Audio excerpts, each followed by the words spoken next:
By the time I reached my aunt's driveway, my hands had already left faint crescent moons in the steering wheel.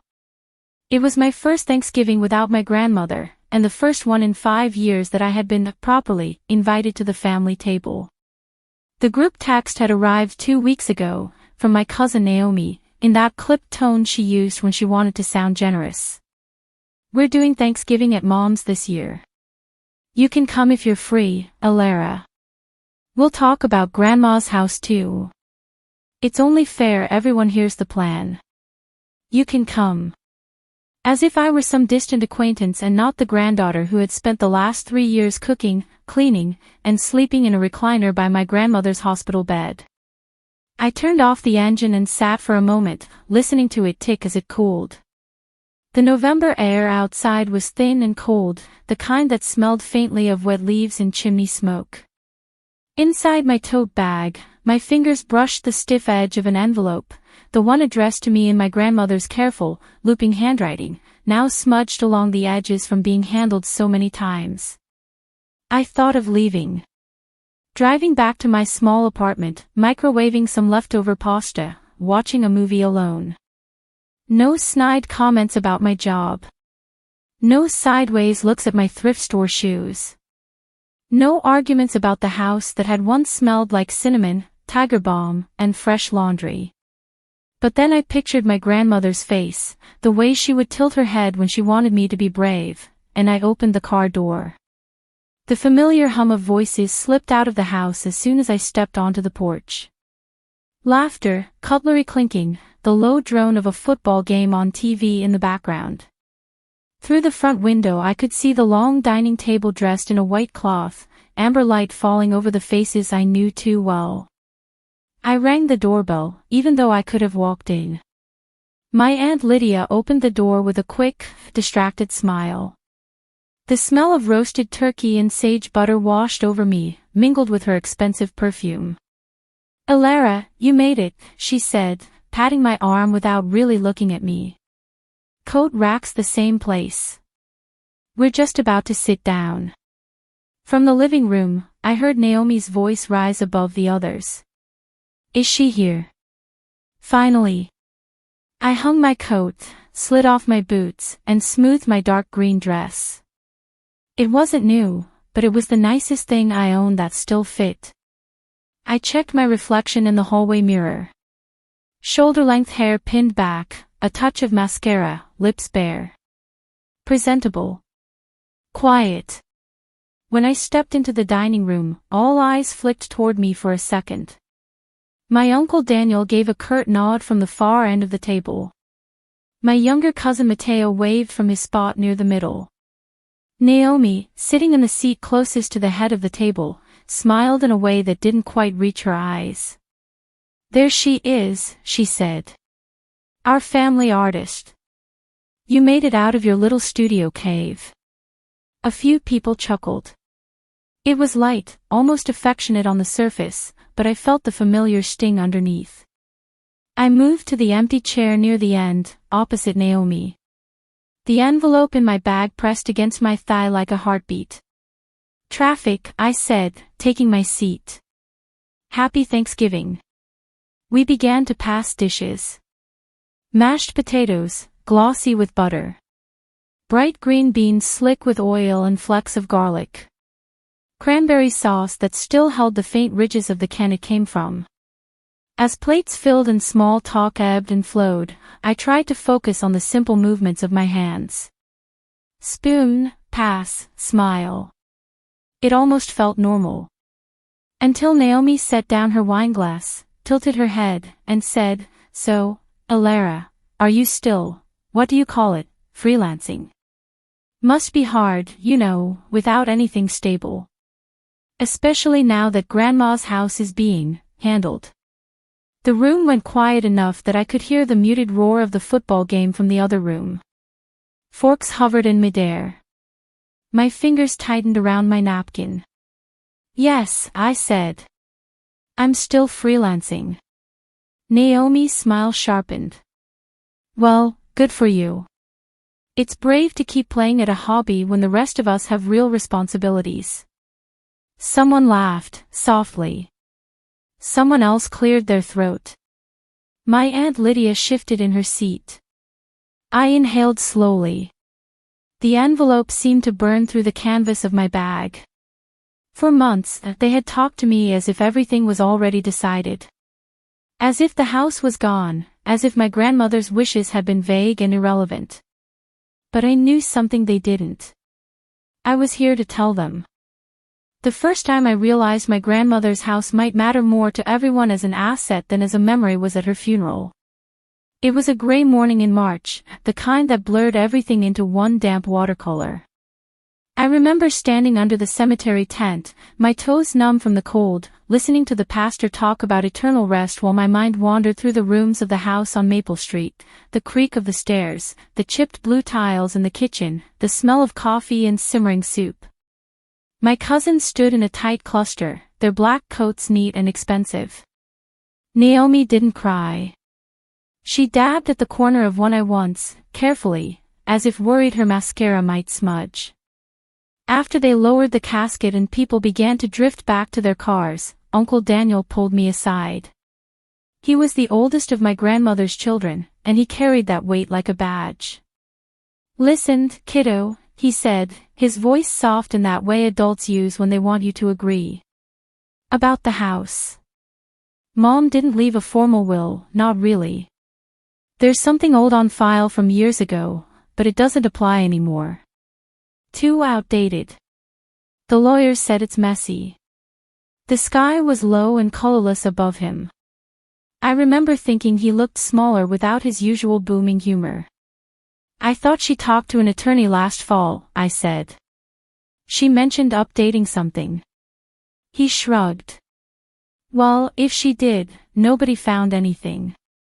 There's debts. Medical bills. The house will probably have to be sold to cover them. We'll sort it out. You don't need to worry about that kind of thing." His words brushed off me like sleet, cold and thin, but they lingered in my clothes. I had spent nearly every day in that house for the last year of my grandmother's life. I folded her laundry, sorted her pills into little plastic compartments, handled the calls from doctors and insurance agents because English was easier for me than for her. I painted in the evenings while she watched old movies, the glow of the television turning the living room into a soft blue cave. When the hospital bed was delivered and set up in what had been the dining room, she had taken my hand and said, "Promise me, Majida, you'll keep this place alive. With art, with laughter. I don't want it empty." I had promised.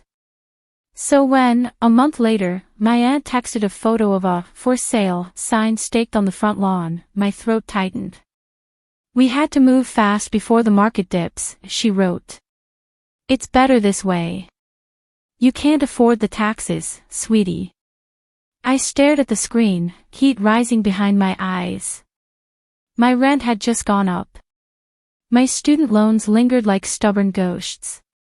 My freelance work, illustrations, small branding projects, occasional cover art, kept me afloat, but barely.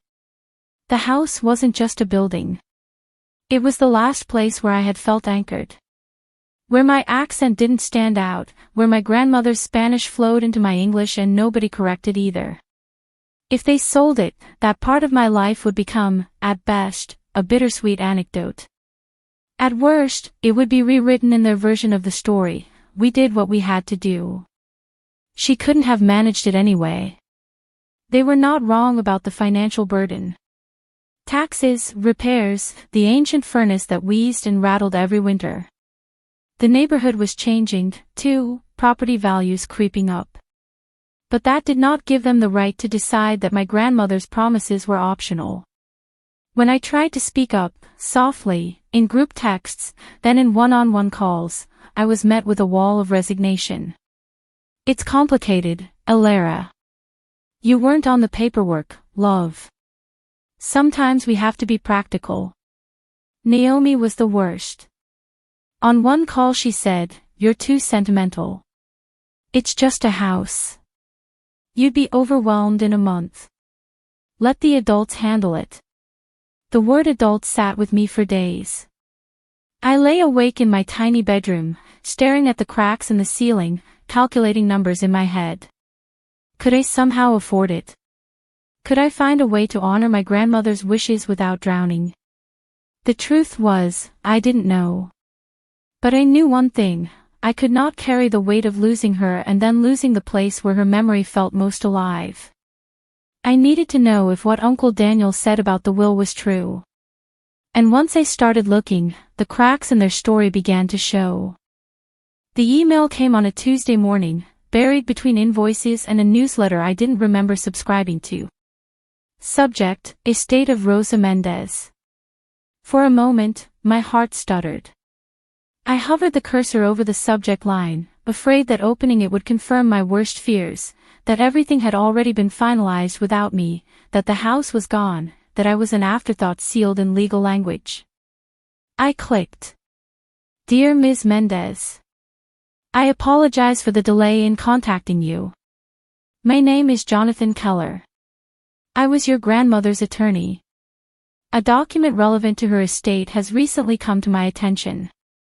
I would like to schedule a time to discuss it with you at your earliest convenience. My fingers went numb.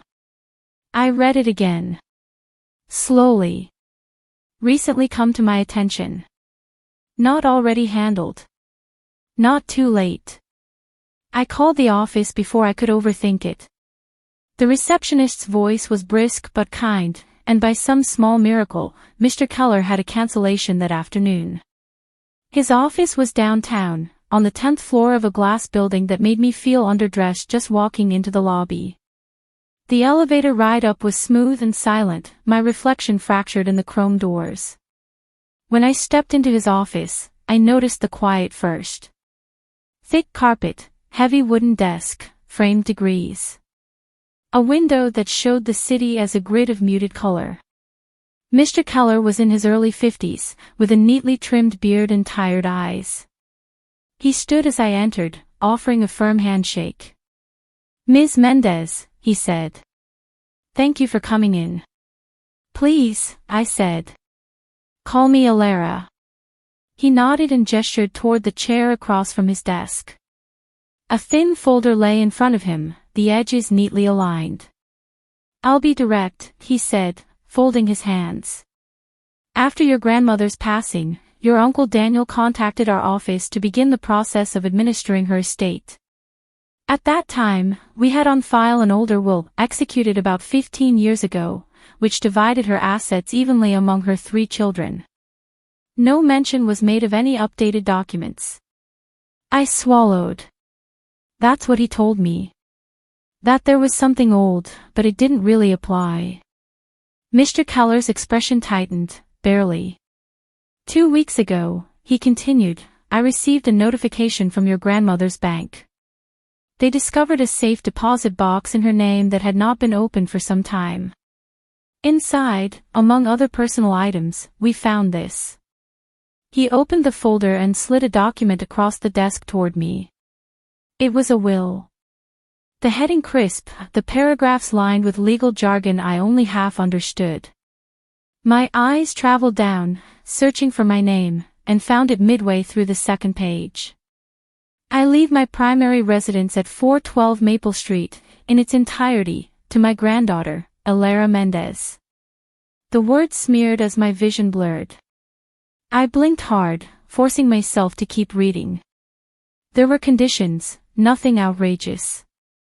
That I maintain the property as my primary residence for at least 3 years. That, if I ever chose to sell, I would set aside a portion of the proceeds in a small scholarship fund for local students studying art.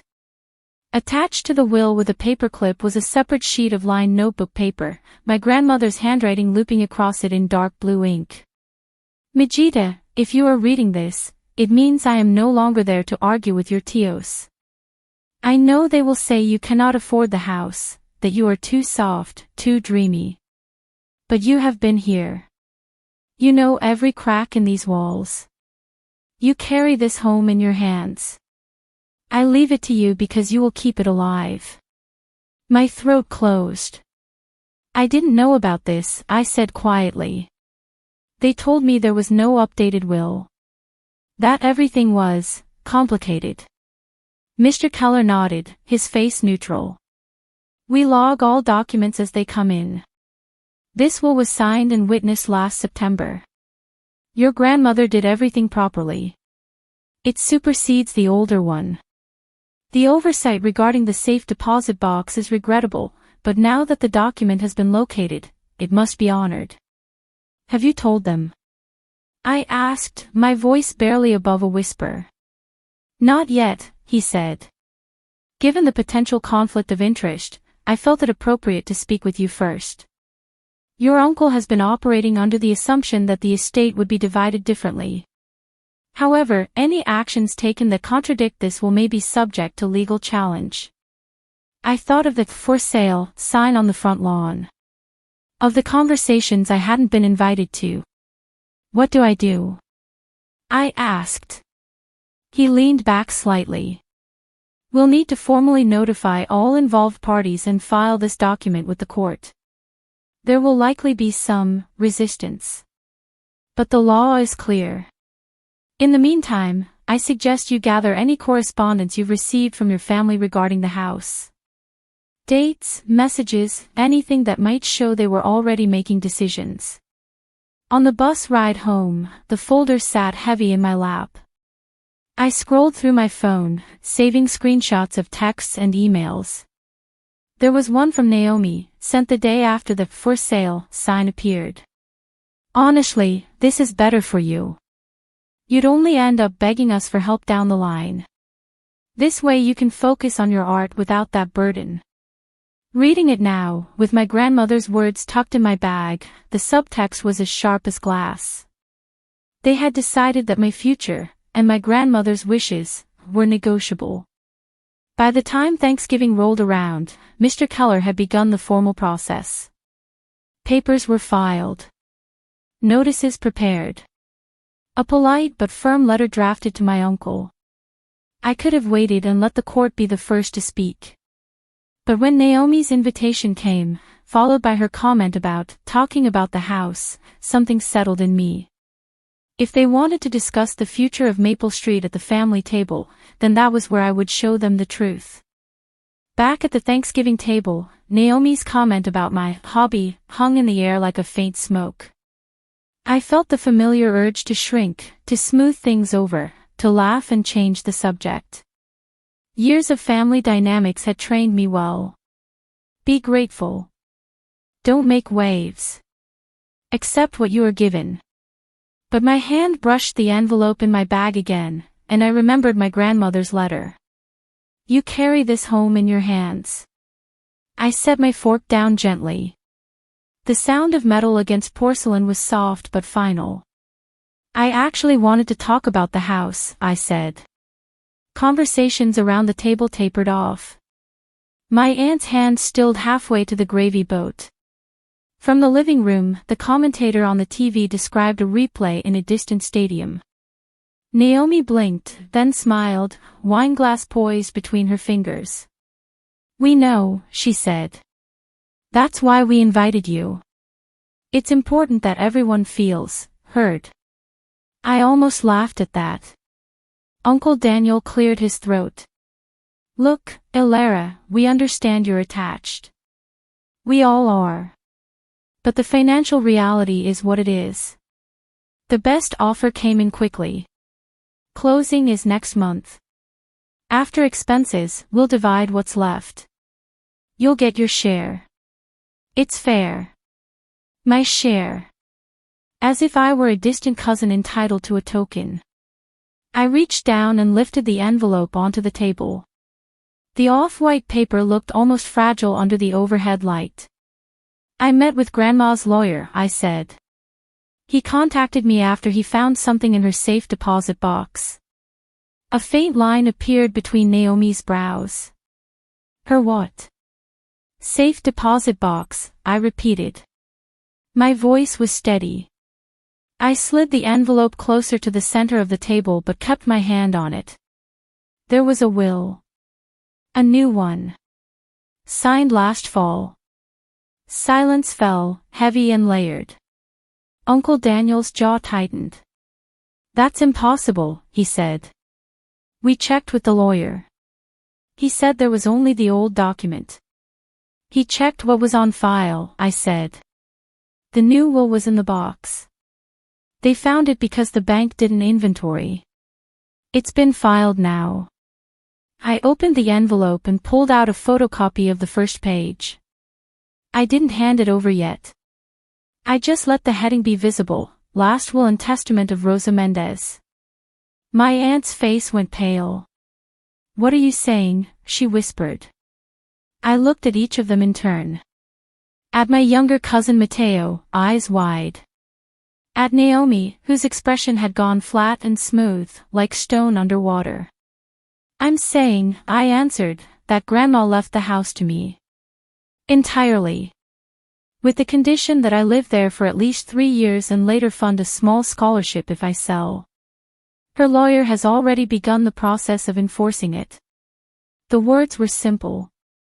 They did not feel like a victory cry, just a quiet statement of fact.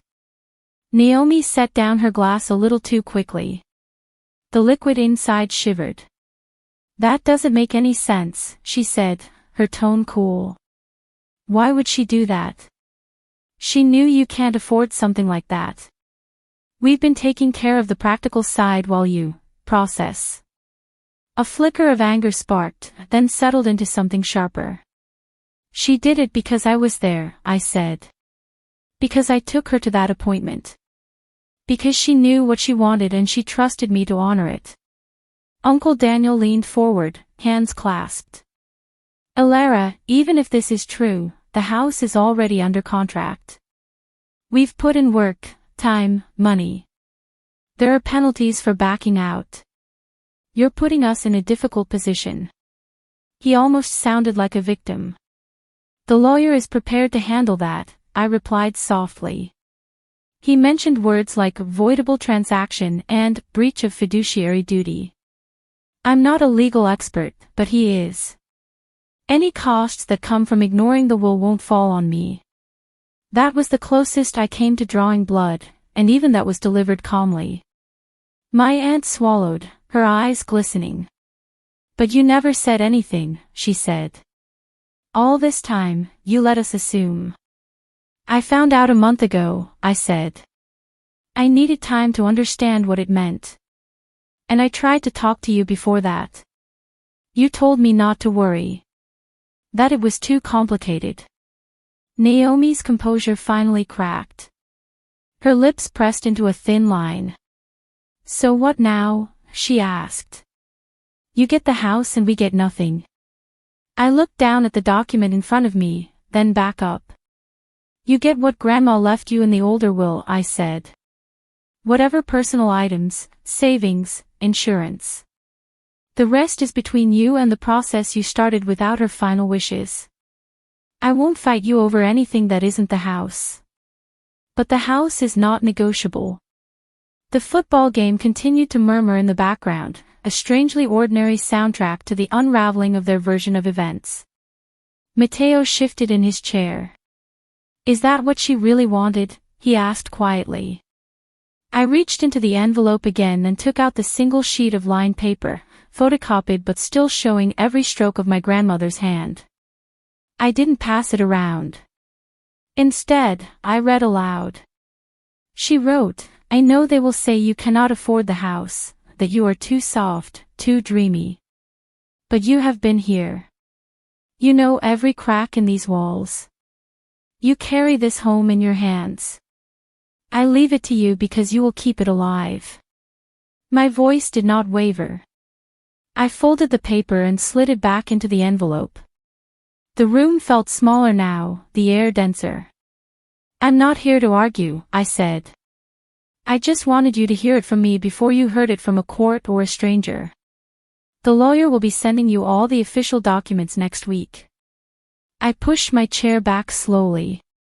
The legs scraped softly against the floor. My aunt looked like she wanted to reach out, but her hand stayed on the table. Naomi stared at me as if seeing someone else entirely. I picked up my bag, the envelope safe inside once more. Thank you for dinner, I said. Happy Thanksgiving.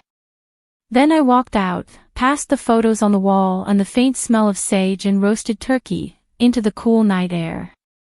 My revenge, if you could call it that, wasn't a dramatic explosion. It was a door closing softly behind me, leaving them alone with the truth. The following months were a strange mix of emails, phone calls, and quiet evenings at my kitchen table, filling out forms with a mug of tea growing cold beside me.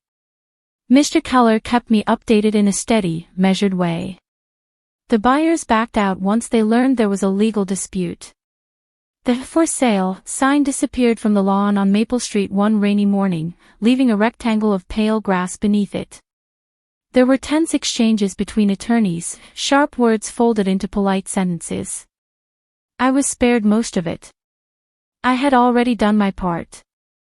I visited the house the day the keys were placed in my hand for the second time in my life, no longer as a granddaughter with a spare set, but as its owner. The front door stuck a little, as always, and I had to lean my shoulder into it to push it open. The air inside had the faint, closed-in smell of a place that had been waiting too long. Dust floated in the slanting afternoon light from the living room window.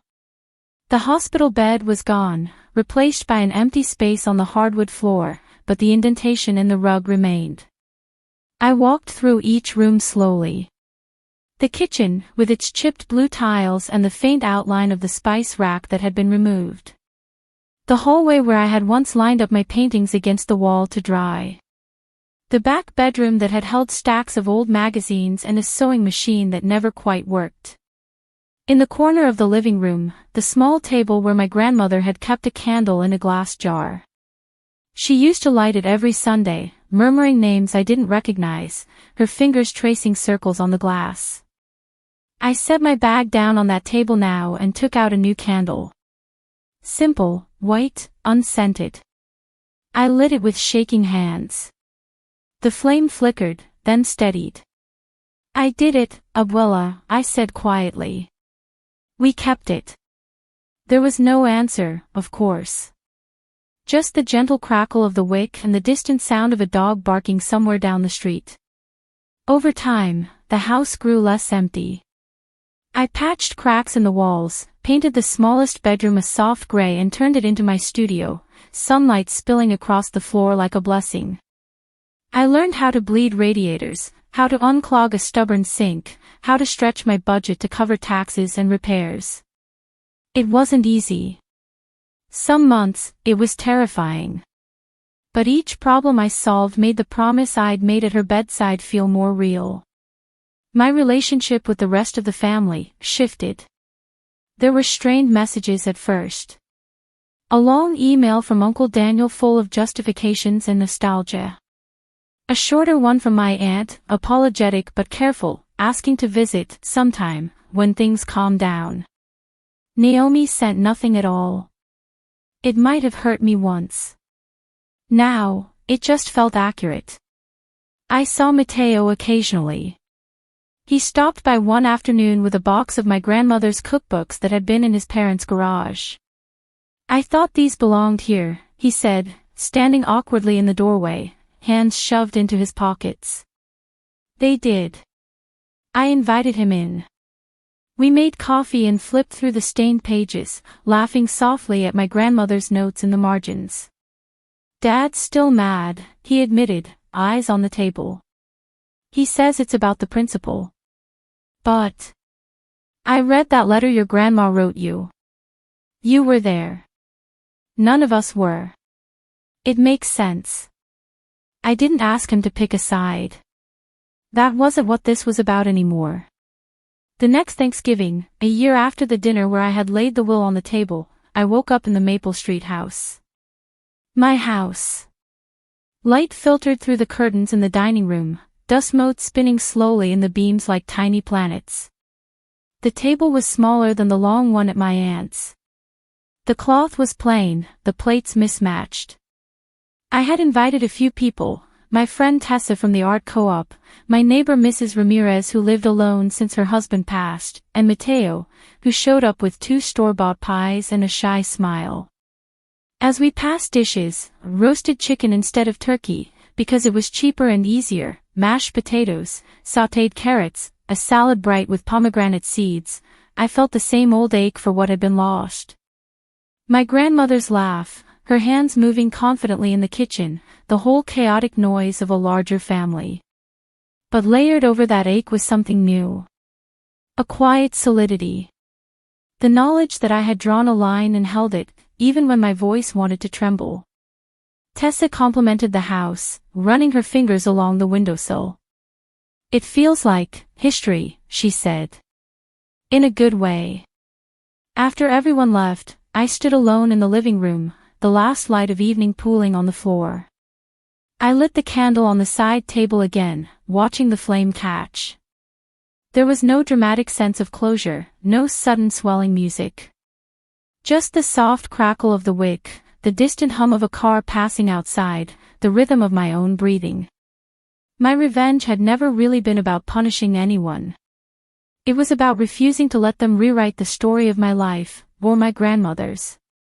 About taking what was almost stolen and choosing to build something with it instead of letting it sit as a monument to bitterness. I thought of that first Thanksgiving dinner at my aunt's, of Naomi's polished smile and the way the room had gone silent when I read my grandmother's words aloud. Somewhere, they were still dealing with the fallout of decisions made in secret. That was their work to do. Mine was here, in these walls, in the small scholarship I had begun to set aside a little at a time, in the paintings drying on the studio floor. I picked up a pen and a notebook and sat at the old kitchen table. On the first page, I wrote, in neat letters. This house was almost taken from me. Instead, it became the place I chose myself. I didn't know if anyone would ever read those lines but me.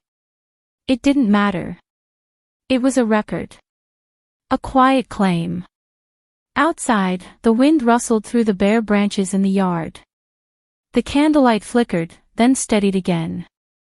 I closed the notebook, slid it onto the shelf beside my grandmother's cookbooks, and turned off the kitchen light. For the first time in a long time, the darkness that settled around me felt like a blanket instead of a threat. I was home.